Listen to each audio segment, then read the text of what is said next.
ఇప్పుడు మనం వేదాంత డిండిమంలో 90వ శ్లోకం దీన్ని చూద్దాం.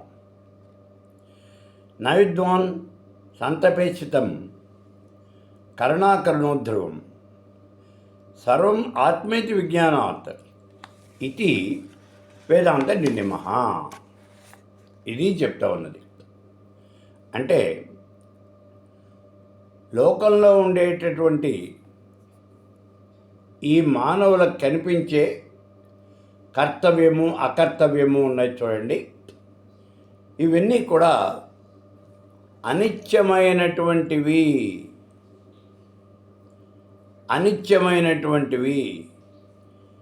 ఈ కారణం చేత జగత్తంతా కూడా ఆత్మే, సర్వము ఆత్మే. ఈ విషయాన్ని మనం గ్రహించటం వల్ల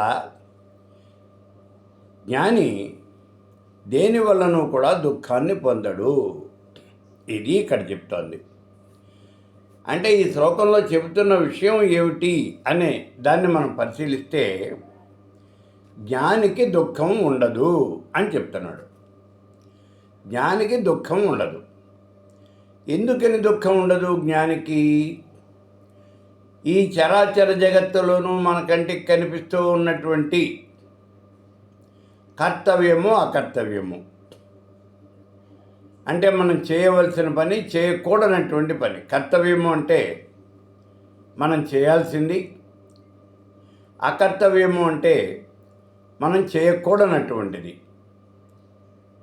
చేయనవసరం లేనటువంటిది.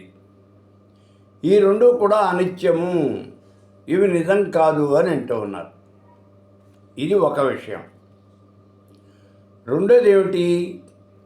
ఈ జగత్తంతా కూడా పరబ్రహ్మస్వరూపమేను అని అంటూ ఉన్నారు. ఈ రెండు విషయాలు కూడా జ్ఞానికి తెలుసు. ఈ రెండు విషయాలు జ్ఞానికి తెలుసు. కాబట్టి జ్ఞానికి దుఃఖము అనేది ఉండదు. ఇది ఇక్కడ ఈ శ్లోకంలో చెప్తోంది. ఈ రెండు విషయాలు తెలుసు కాబట్టి జ్ఞానికి దుఃఖం ఉండదు. అసలు మనకి కర్తవ్యం అంటే ఏమిటి, అకర్తవ్యం అంటే ఏమిటి, ఈ విషయాలు చూడండి. ముందు కర్తవ్యము అంటే మనం చేయవలసింది, అకర్తవ్యము చేయకూడనటువంటిది, చేయనవసరం లేనటువంటిది. ఈ రెండు కూడా అనిత్యములు అని అంటూ ఉన్నారు. లోకంలో ఈ రెండు కూడా అనిత్యాలే. ఎందుకని అంటే అసలు ఈ లోకమే లేదు కదా. లోకం అంటూ ఉంటే ఇది కర్తవ్యమా అకర్తవ్యమా అని మాట్లాడచ్చు. అసలు లోకమేం లేదుగా ఇక్కడ. చాలా జాగ్రత్తగా చూడండి. అసలు శరీరము అనేది ఇక్కడ ఉంటే ఆ శరీరానికి చొక్కా వేయాలా, పంచ కట్టాలా, ప్యాంటు వేయాలా, ఇట్లాంటి విషయాలనే మనం ఆలోచించవచ్చు. ఏ రంగు బట్టలు తొడగాలి, వాడి పొడవు ఎంత ఉండాలి, వెడల్పు ఎంత ఉండాలి, ఇలా మనం అన్నీ ఆలోచిస్తాం. ఎప్పుడు ఆ శరీరం అనేది ఇక్కడ ఉంటే. అసలు శరీరమే లేదు, లేనప్పుడు ఇంకా బట్టలు ఎందుకు? అదే ఇక్కడ చెప్తూ ఉన్నటువంటి విషయం. జగత్ అనేది కనుక ఇక్కడ ఉంటే అప్పుడు మనకి కర్తవ్యము అకర్తవ్యం అనేవి రెండూ ఉంటాయి. అసలు జగత్తే లేదు, బ్రహ్మ సత్యం జగన్మిథ్య. ఆ పరబ్రహ్మ ఒకటే సత్యము, నిత్యము, శాశ్వతమైనటువంటిది. మరి జగత్తంతా నామరూపాత్మకమైనటువంటిది ఏది కూడా లేదు. ఇదంతా అశాశ్వతము. మనం చెబుతూ ఉంటాం చూడండి, మఖలో పుట్టి పుబ్బలో మాడింది అంటాం. అంటే నక్షత్రాలు మనం చెప్పేటప్పుడు మఖ, పుబ్బ రెండు పక్కపక్కనే వస్తాయి. రెండు పక్కపక్కనే ఉంటాయి. మఖలో పుట్టింది అంటే నిన్న పుట్టింది, పుబ్బలో మాడింది అంటే ఇవాళ రోజున నాశనం అయిపోయింది. అలా నాశనం అయిపోయేటటువంటి జగత్తు ఇది ఉన్నదా లేదా అంటే లేదు కదా. ఈ జగత్తే లేదు. కాబట్టి లేనటువంటి జగత్తులో కర్తవ్యమో అకర్తవ్యమో చేయాలి చేయకూడదు ఇవన్నీ ఎక్కడున్నాయి అసలు? ఇవి లేవు అని అంటూ ఉన్నారు. ఇది ఒక పాయింట్. రెండోది ఏం చెప్తున్నారు అంటే, ఈ చరాచర జగత్తులో బ్రహ్మం ఒక్కటే సత్యము నిత్యము శాశ్వతము అని అంటున్నారు. జగత్తులో సత్యము నిత్యము శాశ్వతము అనేది బ్రహ్మము ఒక్కటే. ఆ బ్రహ్మానికి వృద్ధిక్షయాలు ఉండవు. అది ఎప్పుడూ ఇలాగే ఉంటుంది. బ్రహ్మము అనే దాంట్లో ఏ రకమైనటువంటి మార్పు కూడా ఉండదు. ఆ బ్రహ్మం నిన్న ఉన్నది, నేడు ఉన్నది, రేపు ఉంటుంది. సర్వకాల సర్వావస్థలందు అలాగే ఉంటుంది. మనకి మళ్ళీ అది పెరగటము అనేది ఉండదు, అంటే వృద్ధి చెందటం అనేది ఉండదు. క్షయమవటం ఉండదు, అంటే నాశనం కావటం అనేది ఉండదు. ఆ బ్రహ్మానికి జన్మ మృత్యు జరాదులు ఏవి కూడా లేవు. పుట్టక లేదు, నాశనం లేదు, పెరగటం లేదు, తగ్గటం లేదు, దాని ముసలితనం లేదు, మరణము అనేది అంతకన్నా లేదు. సర్వకాల సర్వావస్థలందు అలాగే ఉంటుంది. అదే బ్రహ్మము. అందుకే అంటున్నారు, ఈ జగత్తే అనిత్యమైనప్పుడు ఇంకా ఇందులో ఉన్నటువంటి కర్తవ్యం ఏమిటి, అకర్తవ్యం ఏమిటి, ఇవన్నీ ఎక్కడి నుంచి వస్తాయ్యా? జగత్తే అనిత్యం కాబట్టి ఇంకేం లేవు. అయితే బ్రహ్మం ఒకటే సత్యము నిత్యము శాశ్వతము అని అంటూ ఉన్నారు. ఈ జగత్తులో ఉన్న సర్వస్వము కూడా పిపీలికాది బ్రహ్మ పర్యంతము కూడా అంతా పరమేశ్వర స్వరూపమే అంటూ ఉన్నారు. అసలు ఆ బ్రహ్మ అనేది ఏమిటయ్యా, బ్రహ్మము అనేది ఏమిటి? మళ్ళీ అనుమానం. ఎన్నిసార్లు మనం చెప్పుకున్నప్పటికీ మనకు అనుమానం వస్తూనే ఉంటుంది. బ్రహ్మము అంటే ఏమిటి? ఛాందోగ్యోపనిషత్తులో చెప్పాడు. చాలా గొప్పదైనటువంటి విషయం చెప్పాడు అక్కడ. సత్యకామ జాబాలి. ఈ కథ చాలా చాలా చాలా ముఖ్యమైనటువంటి కథ ఇది. ఉపనిషత్తులు అన్నింటిలోకి కూడా మహాముఖ్యమైనటువంటి కథ ఏమిటి అంటే సత్యకామ జాబాలి కథ. ఈ సత్యకామ జాబాలి గురువు దగ్గరికి వెళ్ళాడు. అన్ని రకాలైనటువంటి విద్యలు కూడా నేర్చుకున్నాడు.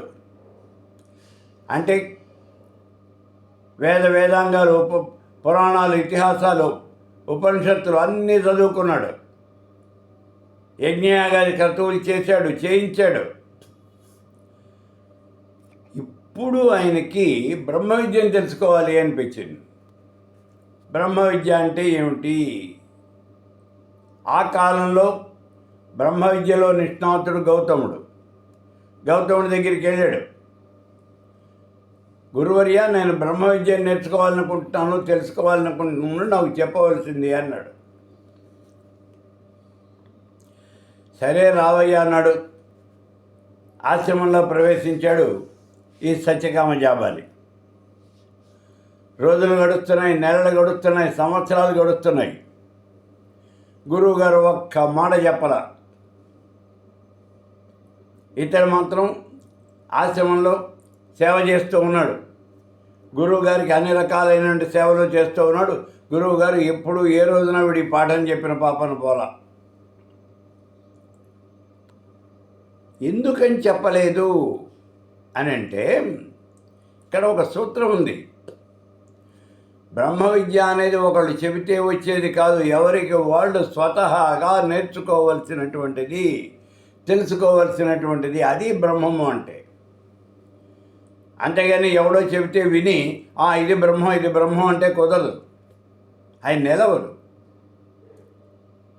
ఈ విషయం తైత్రీయ ఉపనిషత్తులో చెప్తాడు. వరుణ మహర్షి తన కుమారుడైనటువంటి భృగు మహర్షి, ఆ భృగువు వరుణుని అడుగుతాడు, తండ్రిని అడుగుతాడు, బ్రహ్మ విద్య అంటే చెప్పు అని. అక్కడ వరుణ మహర్షి చెప్తాడు, నాయనా, బ్రహ్మ విద్య అనేది ఎవరో చెబితే వచ్చేది కాదు, ఎవరికి వాళ్ళే స్వతహాగా తెలుసుకోవాలి, రా వెళ్ళి తపస్సు చెయ్యి అన్నాడు. సరే, ఇక్కడ కూడా ఈ చాందోగ్య పరిషత్తులో గౌతముడు ఏమీ చెప్పరా. ఏళ్ళు గడిచిపోతూ ఉన్నాయి. గురువుగారు ఏం చెప్పటం లేదు అని చాలా బాధపడుతూ ఉన్నాడు ఈ సత్యకాముడు. ఒక రోజున గురువుగారు పిలిచాడు. నాయన, మన గోశాలలో ఒట్టిపోయినటువంటి ఆవులు చాలా ఉన్నాయిరా, 400 దాకా ఉన్నాయి. ఈ ఆవులన్నీ అడవికి తోలుకెళ్ళు, వాటితో పాటు కొన్ని ఆబోతులను కూడా తీసుకెళ్ళు. వాటి సంఖ్య రెట్టింపు అయ్యేదాకా నువ్వు తిరిగి రావద్దు, వెళ్ళు అడవికి అన్నాడు. సరేనా అన్నాడు ఈ సత్యకాముడు.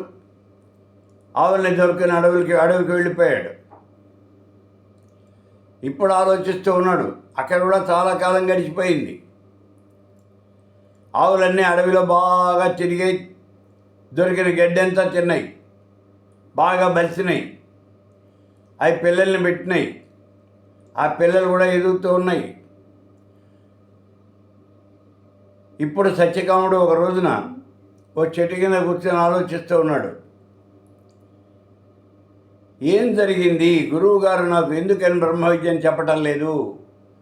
నేను ఏం పాపం చేశాను, ఏం తప్పు పని చేశాను? ఇలా ఏడుస్తున్నాడు.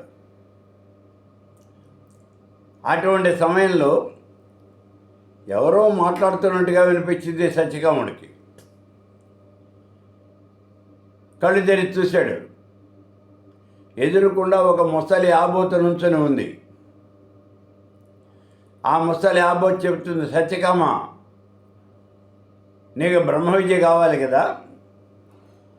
లోకంలో బ్రహ్మము అనేది 4 పాదాలుగా ఉంటుంది. 4 పాదాలు ఉంటే 4 భాగాలు. పాదము అంటే కాలు అని కాదు, భాగము అని అర్థం. ఇక్కడ 4 భాగాలుగా ఉంటుంది.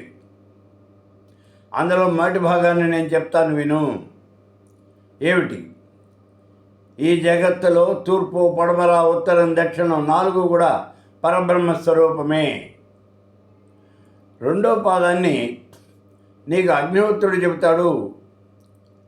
మీ గురువుగారు చెప్పినట్టుగా ఆవులు వీటి యొక్క సంఖ్య రెట్టింపు అయిపోయింది, ఇంకా నువ్వు ఈ అడవిలో ఉండక్కర్లేదు, బయలుదేరి వెళ్ళు అంది. సరేను అన్నాడు మహదానందం. బ్రహ్మ విద్యలో ఒక పాదం తెలిసింది. చాలా ఆనందించాడు. ఆ మర్నాడు ఆవుల్ని దొరుకుని బయలుదేరాడు. సాయంత్రం అయింది. ఆవులన్నింటినీ ఒక నీటి వసతి ఉన్నటువంటి ప్రదేశంలో, అంటే ఒక చెరువు దగ్గర వాటిని అక్కడ ఆపాడు. ఆపి ఇప్పుడు తాను అక్కడ అగ్నిహోత్రం వెలిగించి సంధ్యావందనం చేస్తూ ఉన్నాడు. ఆ సమయంలో అగ్నిహోత్రుడు చెప్పాడు, ఓ సత్యకామ, ఆ బ్రహ్మంలో రెండో పాదాన్ని నేను చెప్తాను, వినవయ్యా అన్నాడు. ఏమిటది? నది, నదాలు, అడవులు, కొండలు, ఎడారులు ఇవన్నీ కూడా పరబ్రహ్మ స్వరూపమేను. మూడో పాదాన్ని నీకు ఒక హంస చెబుతుంది, బయలుదేరి వెళ్ళు అన్నాడు. మహదానందం. బ్రహ్మలో 4 పాదాలుంటే 2 పాదాలు తెలిసిపోయినాయి. మర్నాడు మళ్ళీ బయలుదేరి వెళ్ళాడు. సాయంత్రం ఒక చోట మజిలీ చేశాడు. అప్పుడు ఒక హంస వచ్చి పక్కన వాలింది. సత్యకామ, నీకు ఆ పరబ్రహ్మలో 3వ పాదాన్ని చెప్తాను, విను అంది. ఆకాశంలో ఉన్న సూర్యుడు, చంద్రుడు, నక్షత్రాలు ఇవన్నీ కూడా పరబ్రహ్మ స్వరూపమేనయ్యా. 4వ పాదాన్ని ఒక నీటి పక్షి చెబుతుంది, నువ్వు బయలుదేరి వెళ్ళు అంది. మర్నాడు సంధ్యా సమయంలో ఒక నీటి పక్షి వచ్చి పక్కన వాలింది. ఓ సత్యకామ, ఆ పరబ్రహ్మలో 4వ పాదాన్ని చెబుతూ ఉన్నాను, విను అంది. ఏమిటది? నీ శరీరంలో ఉన్నటువంటి ప్రాణం బ్రహ్మ, దృష్టి బ్రహ్మ, శ్రోత్రం బ్రహ్మ, సర్వము బ్రహ్మమయము అని చెప్పి ఆ పక్షిగా ఎగిరిపోయింది. చాలా ఆనందించాడు ఈ సత్యకాముడు. ఎందుకని అంటే ఆ పరబ్రహ్మ తత్వంలో ఉన్నటువంటి 4 భాగాలు కూడా తెలిసినాయి. బ్రహ్మ విద్య అనేది పూర్తిగా తెలిసింది. ఇప్పుడు అర్థమైంది ఈ సత్యకాముడికి. గురువు గారు ఇంతకాలము తనకి ఈ బ్రహ్మ విద్యను ఎందుకు చెప్పలేదు అనే విషయం ఇప్పుడు అర్థమైంది. ఇందాక మనం చెప్పుకున్నాం చూడండి, బ్రహ్మ విద్యను ఎవరికి వాళ్ళే తెలుసుకోవాలి తప్పించి ఒకళ్ళు చెప్తే వచ్చేది కాదు, తెలిసేది కాదు. ఇప్పుడు ఆ నీటి పక్షి ఎగిరిపోతూ చెప్పింది, సత్యకామ ఇంకా నువ్వు బయలుదేరి ఇంటికి వెళ్ళు, మీ ఆశ్రమానికి వెళ్ళు, గురువుగారు మిగిలినవన్నీ చెప్తారు వెళ్ళు అంది. సత్యకాముడు బయలుదేరి వస్తూ ఉన్నాడు. గురువుగారి ఎదురు వెళ్ళి అతని స్వాగతం పలికి అతన్ని కూర్చోబెట్టి బ్రహ్మ విద్య అంతా కూడా పూర్తిగా చెప్పేశాడు. ఇప్పుడు ఈ 4 భాగాలుగా ఉన్నటువంటి ఈ పరబ్రహ్మ తత్వం ఏమిటి అసలు? మొట్టమొదటి భాగం ఏమిటి అంటే ఈ జగత్తులో ఉన్నటువంటి 4 దిక్కులు బ్రహ్మము అంటే తూర్పు, పడమర, ఉత్తరం, దక్షిణం. అంతేనా? మరి మిగిలినవి కాదా అంటే అలా అని కాదు.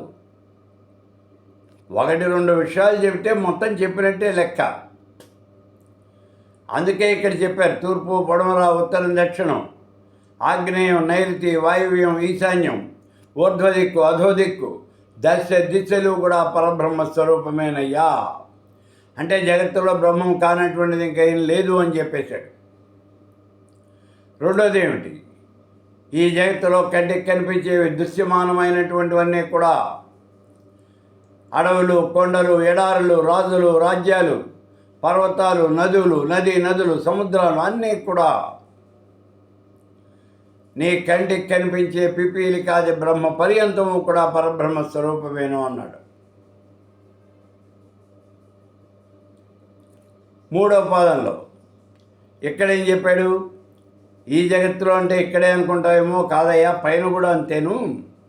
ఆకాశంలో ఉన్నటువంటి సూర్యుడు బ్రహ్మ, చంద్రుడు బ్రహ్మ, నక్షత్రాలు బ్రహ్మ, అలాగే మెరుపు తీగలు కూడా బ్రహ్మమయము, అన్నీ బ్రహ్మమయమేనయ్యా అన్నాడు. 4వ పాదంలో కేవలం బయట కనిపించేవి అనుకుంటున్నావేమో నువ్వు, అలా కాదు, నీ శరీరంలో ఉన్నటువంటి ప్రాణం బ్రహ్మ, దృష్టి బ్రహ్మ, శ్రోత్రం బ్రహ్మ, అన్నీ బ్రహ్మమే, మనస్సు కూడా బ్రహ్మమేను అన్నాడు. ఇంకా ఈ జగత్తులో బ్రహ్మం కానటువంటిది ఏముంది? ఏమీ లేదు, సర్వం బ్రహ్మమయము, సర్వం కల్విదం బ్రహ్మ, అంతా బ్రహ్మము బ్రహ్మము బ్రహ్మము. ఈ విషయం జ్ఞానికి తెలుసు. జ్ఞానికి ఇప్పుడు 2 విషయాలు తెలుసు. ఏమిటి తెలుసు? మొట్టమొదటిదేమో కర్తవ్యం కానీ అకర్తవ్యం కానీ ఇవన్నీ కూడా అనిత్యాలు, అవి 2 నిత్యమైనవి కాదు అనే సంగతి తెలుసు. రెండోది ఏం తెలుసు అంటే చరాచర జగత్తంతా కూడా బ్రహ్మమయము అనే విషయం కూడా తెలుసు. కంటికి కనిపించేవి ఏవి కూడా అనిత్యము, ఇవన్నీ కూడా అనిత్యము అనే విషయం తెలుసు. జగత్తంతా బ్రహ్మమయము అనే విషయం కూడా తెలుసు. ఈ 2 విషయాలు తెలుసు కాబట్టి జ్ఞానికి ఎప్పుడూ కూడా దుఃఖము అనేది ఉండదు అని చెప్తూ ఉన్నారు భగవత్పాదుల వారు ఈ 90వ శ్లోకంలో.